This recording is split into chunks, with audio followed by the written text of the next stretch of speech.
कि आज मैंने रानी का पेट चीर दिया। आज के बाद राजा जो है वो बैलेट बॉक्स से तैयार होगा, आपकी वोट से तैयार होगा। और इस बात को हमारे रहबरों ने, महापुरुषों ने समझा। मान्यवर काशीराम साहब गांव गांव गली गली गए और 4200 किलोमीटर की यात्रा करके अपने समाज को वोट की शक्ति समझाने का काम किया। अगर समाज समझदार होता तो जिस दिन बाबा साहब अम्बेडकर ने वोट का अधिकार दिया था उसी दिन वो राजा बन जाता, उसी दिन वो राज सत्ता पे काबिज हो जाता।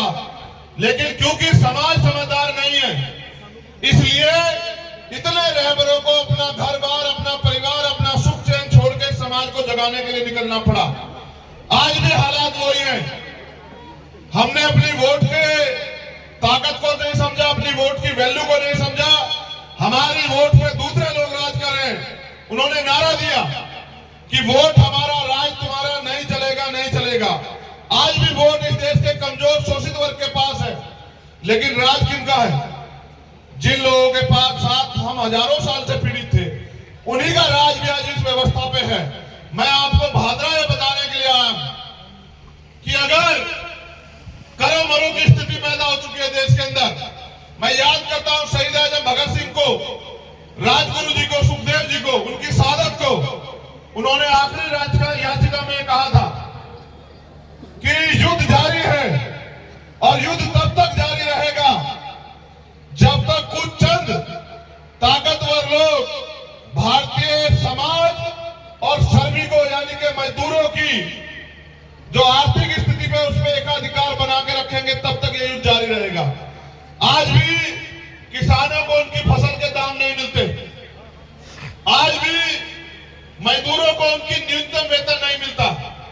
अभी अभी किसानों के लिए एक और प्राणाघात हुआ, प्राकृतिक मार्ग ओला पड़ गया। मैंने खुद देखा कि हमारे यहाँ वेस्ट का किसान रो रहा है। सरकार मुआवजे की बात करेगी, मुआवजे के नाम पे किसी को 10 रुपए पकड़ाए, किसी को 20 रुपए पकड़ाए, किसी को 50 रुपए पकड़ाएगी, यानी कि उनकी मेहनत से मजाक करेगी। यही हो रहा है इस व्यवस्था में। जो पहले आजादी से पहले की व्यवस्था थी, आज भी वही झुकी तो दिखाई देती। किसान मजबूरी में सुसाइड कर रहा है, नौजवान बेरोजगारी के कारण जो है सुसाइड कर रहे हैं। और अगर मैं राजस्थान की बात करूं, यहाँ की सरकार तो इतनी निकम्मी है कि कोई पेपर ऐसा नहीं कराते जो लीक ना हो। सारे पेपर लीक होते हैं। जब आप पेपर लीक करा के अपने चहितों की जेब में रखवा दोगे तो बताओ न्याय कैसे होगा, गरीब के बेटे कैसे आगे बढ़ेंगे? बताओ मुख्यमंत्री जी मुझे।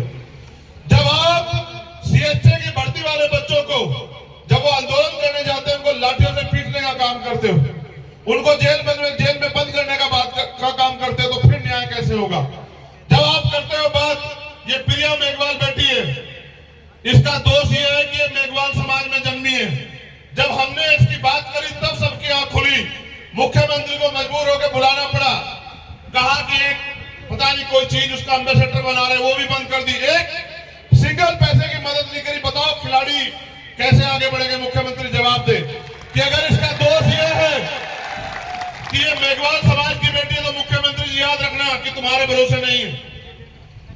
हमारा समाज इतना बड़ा है कि यहाँ इस राजस्थान में अपनी हैसियत बनाएगा और ऐसी ऐसी हजारों बेटियों को सम्मान दिलाने का, उनको शक्तिशाली बनाने का काम करेगा। हम निकम्मों के भरोसे नहीं है। मैं जब आया मैंने देखा हमारे साथी मोटरसाइकिल पे आए। क्या तुम में से कोई एक भी ऐसा है जिसको बुलाने के लिए पैसे दिए गए हो? वहां तक जो बैठे हैं, किसी को साधन दिया गया, खाना भेजा गया? तुम सब लोग वो हो जो मेरी तरह चिंतित हो, जिनके दिल में बात है कि भाई हमें आजाद हुए 75 साल से ज्यादा हो गया, अब तो हमारी गुलामी बेबसी खत्म हो, अब तो हमारी गरीबी कटे। लेकिन ये गरीबी कटेगी कैसे भाइयों? जब वोट की ताकत का प्रयोग आप दूसरे को दोगे। सोचो, साहब कहा करते थे कि वोट पंजे वालों को दोगे तो वो ताकतवर होंगे, वो अपने बेटों को आगे बढ़ाएंगे। तुम्हारे बेटों को क्यों आगे बढ़ाएंगे? तुम्हें क्यों आगे बढ़ाएंगे? बताओ। वोट अगर तुम उनको दोगे तो तुम ताकतवर कैसे हो सकते हो? बताओ जरा मुझे। तुम्हें याद नहीं है कि राजस्थान के लोगों को याद दिलाऊं याद इंदर मेघवाल को भूल गए हो क्या? अभी 15 तारीख अभी मैं भूला नहीं वो खून के आंसू जितेंद्र मेघवाल को भूल गए हो क्या? ओम प्रकाश रैगर को भूल गए हो क्या? जब उनका परिवार मुझसे मिलता है, तीनों का परिवार, तो जैसे गले लगा के चिंगाड़ कर होता। बताओ उनको क्या जवाब दूं कि मेरा समाज गुलामी छोड़ना नहीं चाहता? क्या जवाब दूं उनको? बताओ क्या जवाब दूं इंदर मेघवाल के पिताजी को, जिसपे उसके बाद भी हमला हुआ उसके चाचा पे, और मुख्यमंत्री तमाशा देख रहा था बैठ के? बताओ क्या जवाब दूं जितेंद्र मेघवाल को कि सरकार ने जो वादा किया वो वादा पूरा नहीं किया, सिर्फ मूछे रखने में मेरे भाई की हत्या हुई। आज भी वो परिवार है सुरक्षा के माहौल में, उनके लाइसेंस अब बने 1 साल बाद। बताओ क्या जवाब दो ओम प्रकाश रैगर को कि जिसने उससे उसकी जान छीन ली, उसको जेल नहीं भेजा, मुख्यमंत्री ने उसको बचाने का काम किया। इस सरकार के भरोसे लड़ोगे? इनको रहनुमा मानते हो? इनसे उम्मीद करते हैं ये तुम्हारी गुलामी बेबसी काटेंगे? एक जानवर के आगे से भी उसका खाना भोजन हटाओगे वो भी रिएक्शन कर देगा। कुत्ता देखा है नहीं देखा है? कुत्ता पालते भी होंगे तुम लोग। कुत्ते के आगे से कभी भोजन उठा के देखना, क्या करेगा पता है तुम्हें? वो क्या करेगा? तुम्हारे सारे अधिकार ये सरकारें छीन ले रही है। मेरे गुलाम भोले भाले गुलाम हो बने हुए समाज के लोगों, अपने बारे में सोचो तो सही। कौन सोचेगा तुम्हारे बारे में? जितने अधिकार बाबा साहब अम्बेडकर अपने 4-4 बच्चे कुर्बान करके देके गए थे, उनमें से बचा क्या तुम्हारे पास? एक आरक्षण व्यवस्था है, सरकारें भर्ती नहीं निकालती हैं, संविदा से भर रहे हैं मुख्यमंत्री। ये यहाँ की सरकार के हाल नहीं है, केंद्र की सरकार के हाल है। भाजपा और कांग्रेस या कोई और सरकार हो, हम तो सिर्फ और सिर्फ वोटर बने हुए हैं। तुम इतने बड़े पैमाने पे यहाँ आए, अगर इतने बड़े पैमाने पे मेरी बात मान के अगर रोज एक आदमी को तैयार करे और उनसे कहे कि इस बार अपने भाई के हाथों को मजबूत करना है, तो मैं गारंटी से कहता हूं कि राजस्थान में आपके अधिकार छीनने वाला कोई बचेगा नहीं। क्यों नहीं मिल रहा प्रिया मेघवाल को सम्मान? क्योंकि उनका समाज उनका गुलाम बना हुआ है, इसलिए नहीं मिल रहा। जिस दिन इसका समाज विद्रोह करेगा, जिस दिन इसका समाज अपमान को अपमान समझेगा, उस दिन आप देखना वो आपके पैरों में पड़ा होगा मुख्यमंत्री। ये ताकत है आपके पास वोट की। गुलाम मत बनो, हालात बहुत अच्छे नहीं है। यहाँ इतने सारे मामले हैं, मैं गिनाता रहूंगा तो आपके आंसू निकल आएंगे। मैंने इतना तो देखा राजस्थान में। 4 बार आया मैं जोधपुर, इंद्र मेघवाल के परिवार से मिलने, मुख्यमंत्री ने गिरफ्तार करवाया, फिर वापस, कभी दिल्ली कभी हरियाणा। 5ही बार मैंने इनसे कहा आऊंगा, कह के गया था मेरी बहन वहां अधिकारी है कि इस बार आऊंगा, लेकिन इस बार अपने तरीके से आऊंगा, जो मेरा नाम है रोक के दिखाना अगर तुम लोग रोक सकते हो। नहीं रुका, आया मिला, फिर ये सब लोग परेशान हुए। मुझे 50 गाड़ी लगा के जयपुर में वहां दिल्ली छोड़ के आए। मुझे क्या दिल्ली छोड़ के आते हो? मेरा समाज जिस दिन जाग जाएगा, ये दलित पिछड़े आदिवासी मुसलमान जैन सिख बौद्ध पारसी जितने जाग जाएंगे, तुम्हें छोड़ के आएंगे दिल्ली। ये बात याद रखना। कहां मुझे दिल्ली छोड़ के आते हो? मैं तो आपसे बताने आया हूं, एक लिस्ट है मेरे पास, देना अनिल जी।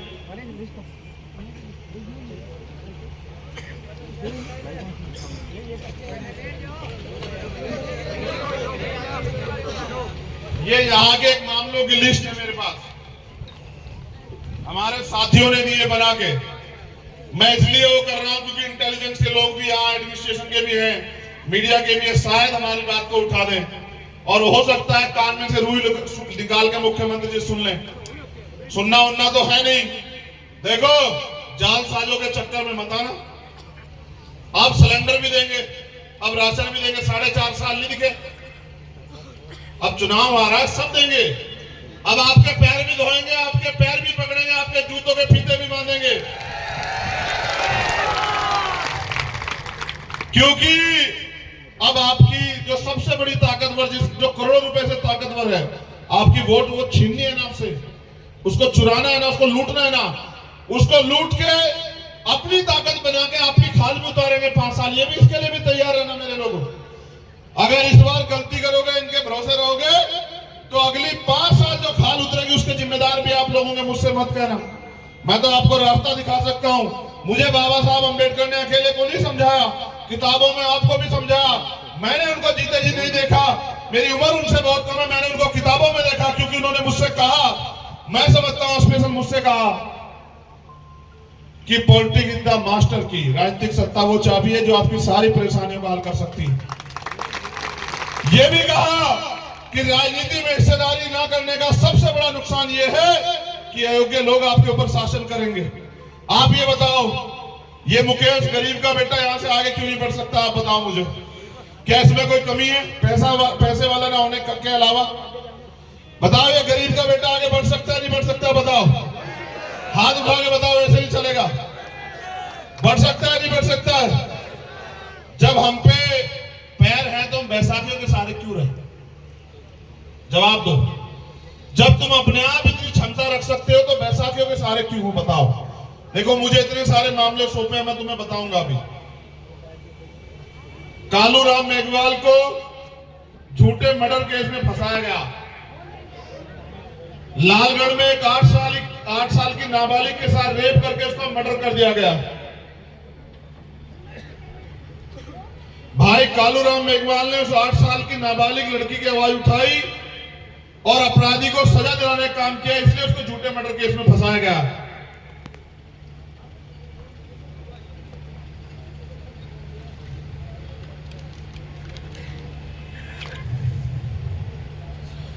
किसानों की कुछ समस्याएं गौर करना, मीडिया के साथी भी यहाँ हैं। अमर सिंह ब्रांच और सिद्धमुख ब्रांच, अमर सिंह ब्रांच के लगभग टेल किसानों को कभी पूरा पानी नहीं मिलता, जिससे टेल के किसान हर रोज धरने प्रदर्शन करते रहते हैं, लेकिन सरकार को ये दिखाई नहीं देता। सिद्धमुख ब्रांच के किसानों को ना तो बाराबंदी हुई, ना ही सिद्धमुख ब्रांच के किसानों को पूरा पानी मिलता है। बीमा पॉलिसी में किसानों के साथ लूट हो रही है। सरकार बीमा कंपनियों के साथ मिलकर सभी किसानों से प्रीमियम काटती है, लेकिन फसल खराब होने के बाद लगातार किसानों के साथ धोखेबाजी कर रही है। पिछले 2-3 साल से यूरिया खाद और डीएपी खाद के लिए किसान दर भटकने को मजबूर हो रहा है। राजस्थान में रिजर्वेशन और बेरोजगार युवाओं के संबंध में SC, ST, OBC के विभिन्न सरकारी विभागों में खाली पड़े जो पद हैं, बैकलॉग है, उसको सरकार पूरा करे। हो सकता है घोषणा कर दे मुख्यमंत्री, पूरा नहीं कर सकते। इतने अच्छे होते तो 4 साल में बहुत नौकरियां देते हमारे लोगों को। राजस्थान न्यायिक सेवा और प्रशासनिक भर्ती में इंटरव्यू आधारित भेदभाव को समाप्त करें। पारदर्शी तरीके से चयन प्रक्रिया बनाई जाए। संविदा प्रथा को समाप्त करके स्थायी नियुक्ति प्रदान की जाए। जलदाय विभाग में बहुत सी कम भर्तियां निकली है, पिछले सालों से इन भर्तियों को निकालकर भर्ती की जाए। आजकल सरकारी नौकरियां बहुत ही कम होती जा रही है, इसलिए प्राइवेट सेक्टर में भी SC, ST, OBC को उचित प्रतिनिधित्व प्रदान किया जाए। ये इनकी मांग है, मैं इसके सहमत में नहीं हूं। मैं तो कहता हूं जितना प्राइवेट सेक्टर है उसको सरकारी कर दो और उसमें SC, ST, OBC के बच्चों को आरक्षण दो, उनको आगे आने दो, उनको नौकरियां करने दो, उनको पैसे वाला बनने दो। हमारे हनुमानगढ़ जिले में और आसपास के जिलों में ITI के सभी ग्रेड में लगभग 50% युवाओं को डिप्लोमा कर रखा है, लेकिन युवाओं का भविष्य गर्त में। भादरा के गेहूं में कुछ असामाजिक तत्व द्वारा बाबा साहब की मूर्ति विरोध करना, जाटान गांव में बाबा साहब चौक पे काली पोतना है, बीती रात का मामला। धन्यवाद। अब मेरी बात पे गौर करो। धूप निकली है, तुम्हारे जीवन में भी उजाला आएगा। धूप इसलिए निकली, इससे घबराओ मत। देखो, सरकारें चुनाव से पहले कितने मांग पत्र देती हैं, कितनी घोषणाएं करती हैं, क्या उसको कभी पूरा करती हैं? करती है नहीं करती है? आवाज कम क्यों हो रही है? रोटी नहीं, जोर लगा के आवाज दो। नहीं करती है, हर बार आपको ठगती है। आप लोग ठगे जाते हो। कितनी बार ठगे जाओगे भाई? इस 75 साल में ठगने के अलावा सरकारों ने कुछ किया है क्या? मैंने मध्य प्रदेश को 12 फरवरी में एक रैली की थी। मैंने वहां उस दिन अपने लोगों से कहा, आज आपसे भी कह रहा हूं, अपने जिले की मांगों का एक पत्र बनाओ और वो मांग का पत्र मुझे सौंपो और आपकी एक एक मांग चुनाव खत्म होने के एक दिन बाद, जिस दिन आपकी सरकार बनेगी, उस एक एक मांग को पूरी करके देने की जिम्मेदारी मैं आपसे लेता हूं। मैं झूठ नहीं बोलता हूं। मैं किसान भाइयों से भी कह रहा हूं, कि उनके साथ भी जो अन्याय हो रहा है, उन्होंने 75 साल से में भरोसा किया, क्यों पड़े उनके चक्कर में? ये आपसे वोट लेते आपको भूल जाते, क्यों इनके चक्कर में हो? इनको बदलो और नई पीढ़ी को मौका दो। यहाँ मुस्लिम समाज के भाई भी हमारे हैं, वो अभी मुझसे कह रहे थे साहब हमारे साथ अन्याय हो रहा है। मैंने एक घटना बहुत दुर्दांत देखी कि राजस्थान से 2 नासिर और जुनैद को फर्जी गोरक्षक उठा ले जाते हैं। पुलिस की मौजूदगी में, सरकार की मौजूदगी में इनके आंख के नीचे उठा ले जाते हैं, उनको पीटते हैं, इतना पीटते हैं कि वो मरना हालात हो जाते हैं, फिर उनको जिंदा जला देते हैं। ये आजाद भारत है। कहां आजाद है देश के अल्पसंख्यक समाज के लोग? उनसे भी कह रहा हूं, करौली में दंगा हुआ, आप रोते रहते हो कि फलानी पार्टी की सरकार में दंगे होते हैं, इनकी में भी हुआ। इनके भरोसे रहोगे तो जो मैंने घटनाएं गिनाई उनके जिम्मेदार आप हो या नहीं हो बताओ। अगर आपने इन पे भरोसा ना किया होता, 2 अप्रैल के मुकदमे वापस लिए सरकार ने? लिए बताओ। तो इनके भरोसे रहोगे क्या आप लोग? इसलिए आपसे कहने आया हूं, जरूरी नहीं, जिंदगी का कोई पता नहीं कब जीवन का आखिरी पल हो, लेकिन जिस तरह से हमारे शहीदे आजम और उनके साथी जिए, उसी तरह से जीना है। अगर कल की मौत आती आज आ जाए, लेकिन स्वाभिमान, सम्मान और आपके अधिकारों से समझौता बिल्कुल नहीं होगा, किसी कीमत पे नहीं होगा। और जो गुलामी, बेबसी, गरीबी, लाचारी, अन्याय, अत्याचार के साथ आप जीवन जी रहे, उसका भी खात्मा होना जरूरी। और ये खात्मा आपकी वोट की शक्ति से हो सकता है। साहब कहते थे जिस कौम को मुफ्त के खाने की आदत हो जाती है, वो कौम कभी तरक्की नहीं कर सकती। आपको अपनी लड़ाई अपने कंधों, अपने पैरों पे लड़नी पड़ेगी। भेड़ बकरी की तरह मत करो। तुम समाज के योद्धा हो, तुम्हारी गुर्राहट होनी चाहिए, भेड़ बकरी की तरह मैं नहीं होनी चाहिए। हेलो,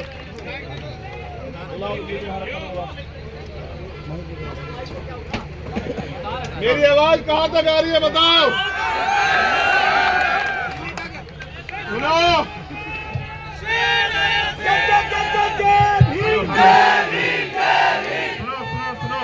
एक मिनट, शेर भी जानवर होता है, मैं इंसान हूं, इंसानों के दुख दर्द को समझता हूं, गरीब का बेटा हूं। मैं तुम्हें अपने बारे में कह रहा हूं, अगर हमारा दल संपन्न होता तो आज मेरे भाई जमीन पे नहीं बैठे होते, मेरी बात को याद रखना। अगर हमारा दल संपन्न होता तो यहाँ टेंट लगा होता पूरा बड़ा, एसी लगे होते उसमें कि तुम्हें गर्मी ना लगे, और बढ़िया कुर्सी बिछी होती। हम यहाँ जमीन पे क्यों बैठे हैं? क्योंकि हमें जमीन की लड़ाई जमीन से लड़नी है। अभी हमें अपनी लड़ाई जमीन से लड़नी है। कल समय बदलेगा, आपके लिए भी साधन और अवसर तैयार होंगे, लेकिन कब होंगे? जब राजनीतिक शक्ति आपके पास आएगी। जब बाबा साहब ने आपको कहा कि इस वोट के जरिए आप अपनी गुलामी की बेड़ियां काट सकते हो, तो क्यों नहीं काट रहे हो बताओ? क्या आप गुलाम बने रहना चाहते हो? कितने लोग हैं जो गुलामी की बेड़ियां काटना चाहते हो? हाथ खड़ा करो। वो जो उधर खड़े हैं वो गुलाम रहना चाहते हैं क्या? दोनों हाथ खड़े करो जो लोग गुलामी की बेड़ियां काटना चाहते हैं। देखो, हमारे पूर्वजों ने लड़ाई लड़ी। क्यों भाई, तुझे किसी ने पैसे वैसे दे दिए क्या हमारे खिलाफ? हेलो भैया, हमारे छोटे शहर की दाढ़ी ऐसे बढ़िया है। हेलो, चुप रहिए।